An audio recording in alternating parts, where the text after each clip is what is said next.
Hi guys, welcome back. In text 5 and 6 பார்க்க போறோம் of D and F block.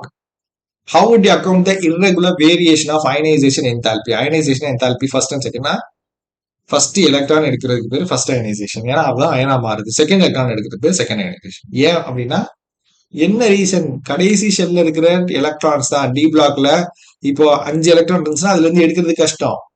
10 electrons இருந்தா full எடுக்கிறது கஷ்டம். பேசிக் அதே கதை தான் சுத்தி அதே கதையா சொல்லிட்டே இருப்பாங்க.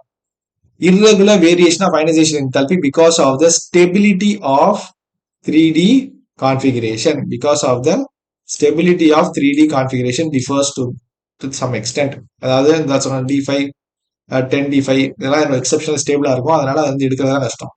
அது ஃபர்ஸ்ட் எலக்ட்ரான் எடுக்கிறப்போ சில இது ஸ்டேபிள் கான்ஃபிகரேஷன் நோக்கி போகும். ரெண்டாவது எலக்ட்ரான் எடுக்கிறப்போ சில இது ஸ்டேபிள் கான்ஃபிகரேஷன் நோக்கி போகும். அப்ப அந்தந்த எலிமெண்ட்டுக்கு அது கஷ்டம். அது வரைக்கும் ஒரு ஃப்ளோல இருக்கும். அதனால irregular இருக்கும்.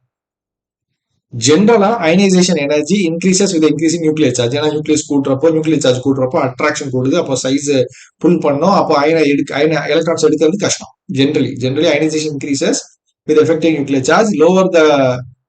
This is lower for chromium due to the absence of any d configuration. Well zinc acids அதுல ஃபில்லா இருக்கும், 4s இருக்கும். ஸோ எலக்ட்ரான்ஸை பொறுத்து தான் சுத்தி எல்லாமே. கிளியரா? இது 8.5. 8.6. Why is the highest oxidation rate of metal exhibited in the oxide or fluoride only? அதாவது ஹையஸ்ட் ஆக்சிடேஷன் கொஞ்ச நேரத்துக்கு முன்னாடி தான் போன வீடியோல தான் பார்த்தோம். ஹையஸ்ட் ஆக்சிடேஷன்னா அன்பேர்ட் எலக்ட்ரான்ஸ் நிறைய இருக்கணும். இல்லாட்டி இட் ஷுட் பி ரெடியா இருக்கணும். வந்து ஜாயின் பண்றேன்னா ஓகே அப்படின்னு ரெடியா இருக்கணும். அந்த மாதிரி இருக்கணும். போத் ஆக்சைட்ஸ் ஆஃப் ஃப்ளூரைட்ஸ் வந்து ஹைலி எலக்ட்ரோ நெகட்டிவ். எலக்ட்ரானுக்காக வெயிட்டிங் அப்படின்ற மாதிரி waiting electron and there are very small size. Due to the properties, they oxidize a metal to the highest oxidation state. அதனால யார் இருந்தாலும் டக்குன்னு ஓகேவா?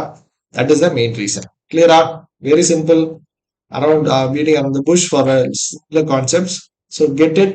Suppose உங்களுக்கு worst caseல எதுவுமே தெரியல கொஸ்டின்னா டிஎன்ஏ உள்ளாங்கன்னா சுத்தி எங்க இருக்குன்னா outer most shell, nuclear charge, screening effect, இந்த மாதிரி இந்த பாயிண்ட்ஸ் சுத்தி தான் இருக்கும். அந்த ஆங்கிள் யோசிச்சு பாருங்க.